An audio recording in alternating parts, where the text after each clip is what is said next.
Le Royaume du Maroc, et plus particulièrement la ville de Marrakech, sont heureux de vous accueillir au sommet africain de l'action organisé en marge de la COP22.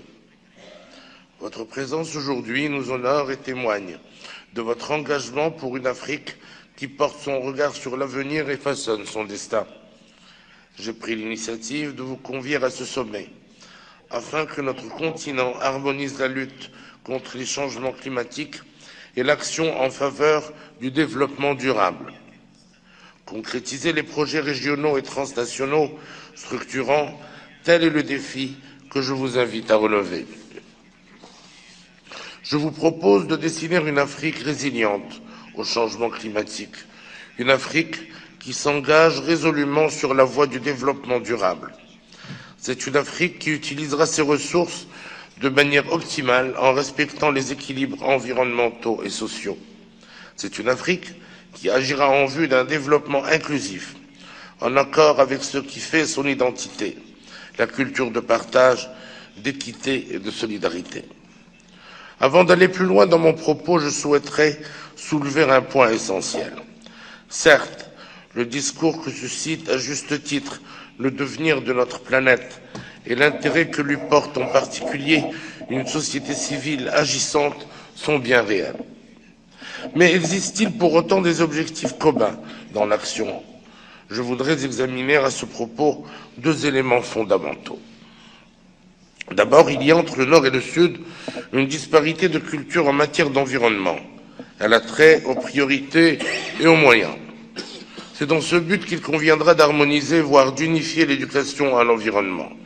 La présidence marocaine s'y emploiera durant ce mandat. Par ailleurs, il faut rappeler que le temps de la colonisation est révolu, qu'une décision imposée ne peut être productive. Faut-il rappeler que les acteurs ne manquent pas de force, d'engagement ni de bonne volonté, mais qu'il leur arrive de manquer de moyens.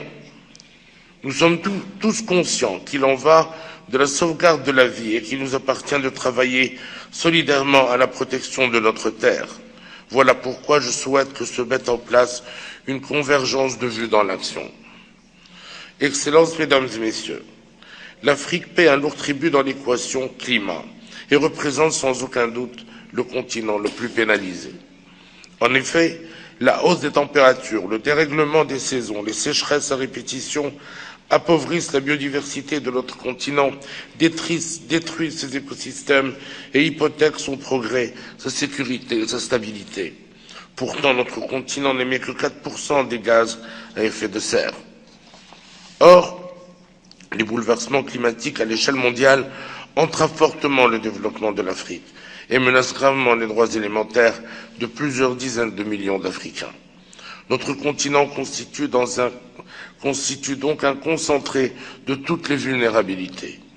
L'Afrique compte déjà 10 millions de réfugiés climatiques. À l'horizon 2020, près de 60 millions de personnes seront déplacées du fait de la rareté de l'eau si rien n'est entrepris dans ce domaine. L'immense réserve d'eau douce que constituait jadis le lac Tchad a déjà perdu 94% de sa superficie et est menacée d'achèvement définitif. 4 millions d'hectares de forêt, soit 9 fois plus que la moyenne mondiale, disparaissent chaque année. Alors que l'agriculture, majoritairement de subsistance, emploie 60% de la main-d'œuvre africaine, nos récoltes sont fortement perturbées et notre sécurité alimentaire hautement menacée. Les rendements agricoles de notre continent pourraient donc baisser de 20% à l'horizon 2050, au moment même où notre population aura doublé. Des pans entiers du littoral, près du tiers des infrastructures côtières, seraient submergés. Les épidémies d'origine hydrique, qui causent annuellement des milliers de décès, seront éradiquées à la seule condition que soient créées des infrastructures de traitement des eaux usées. Enfin, la dégradation des terres et des ressources naturelles pourrait continuer à représenter la cause principale de la majorité des conflits transnationaux en Afrique. Excellences, Mesdames et Messieurs, l'accord de Paris sur le climat, adopté à la satisfaction de tous, consacre le principe de responsabilité commune et différenciée. Il importe que notre continent s'exprime d'une seule voix, qu'il exige justice climatique et mobilisation des moyens nécessaires, qu'il émette des propositions concertées en matière de lutte contre les changements climatiques. Nous sommes donc face à 4 impératifs. Déterminer les mesures d'accès au financement nécessaires afin d'organiser les efforts d'adaptation du continent. Identifier les mécanismes à mettre en place visant à soutenir la mise en œuvre de programmes phares. Renforcer les capacités institutionnelles de notre continent. Enfin, saisir les opportunités et étudier les implications qu'offre un développement sobre en carbone dans les domaines de l'énergie, de l'innovation technologique ou encore des métiers verts. Excellences, Mesdames et Messieurs, les acteurs africains ont fait preuve d'un remarquable dynamisme durant les journées thématiques de la COP22. En plus d'être porteurs d'initiatives, ils ont rejoint nombre de coalitions, d'alliances et de réseaux de l'agenda global de l'action climatique. Je me réjouis de ces actions continentales et régionales. Elles favorisent la résilience de notre continent face aux menaces du dérèglement climatique et elles permettent une coémergence durable de notre continent. Mes frères chefs d'État auront l'occasion aujourd'hui de nous entretenir des projets qui nous portent et animent. Il nous appartient d'apporter un appui politique à ces initiatives, de mobiliser les moyens et compétences nécessaires à leur mise en œuvre, de les mettre en perspective et en cohérence. Excellences, Mesdames et Messieurs, le Royaume du Maroc est un acteur engagé dans la consolidation de la sécurité et de la stabilité régionale.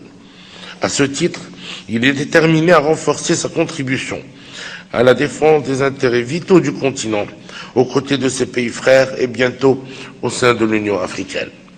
Fort du développement en cours de son ambitieux programme dans le domaine des énergies renouvelables, le Maroc met donc son savoir-faire à la disposition de ses partenaires. S'impliquant activement dans les projets dédiés à l'Afrique, le Royaume contribue aujourd'hui à inclure de nouveaux partenaires publics et privés et à structurer les mécanismes de gouvernance. En outre, il animera un réseau africain d'expertise climatique à partir du centre de compétences en changement climatique installé au Maroc.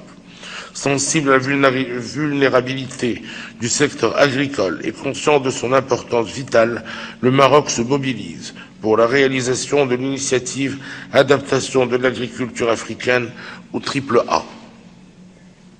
Ce dispositif innovant favorise l'adoption et le financement de solutions destinées à la productivité et à la sécurité alimentaire.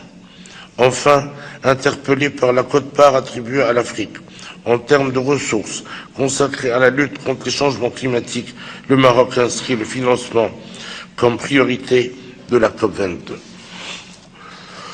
Au-delà de l'enveloppe prévue à partir de 2020 par l'accord de Paris, la présidence marocaine s'intéresse à la mobilisation des financements publics, à la diversification des montages financiers et à la facilitation de l'accès aux fonds consacrés au climat. Par ailleurs, le Maroc encourage l'application des fonds souverains afin de développer les infrastructures vertes en Afrique.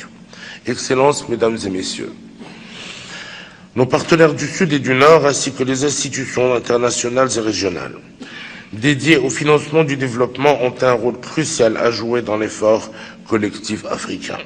Agir par nous-mêmes et pour nous-mêmes est un impératif. Associer nos partenaires stratégiques est désormais une nécessité.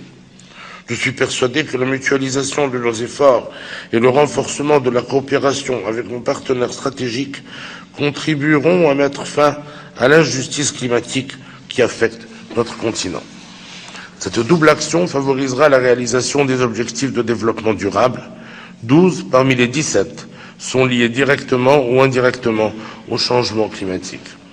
En conclusion, je voudrais vous assurer que mon pays entreprendra toutes les actions nécessaires et ne ménagera aucun effort afin de faire entendre la voix de l'Afrique dans les négociations formelles ainsi que la mise en œuvre de l'agenda global pour l'action climatique.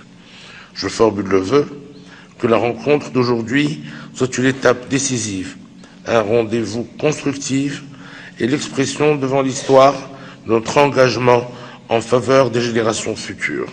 Je vous remercie pour votre aimable attention. Wassalamu alaikum wa rahmatullahi ta'ala wa barakatuh.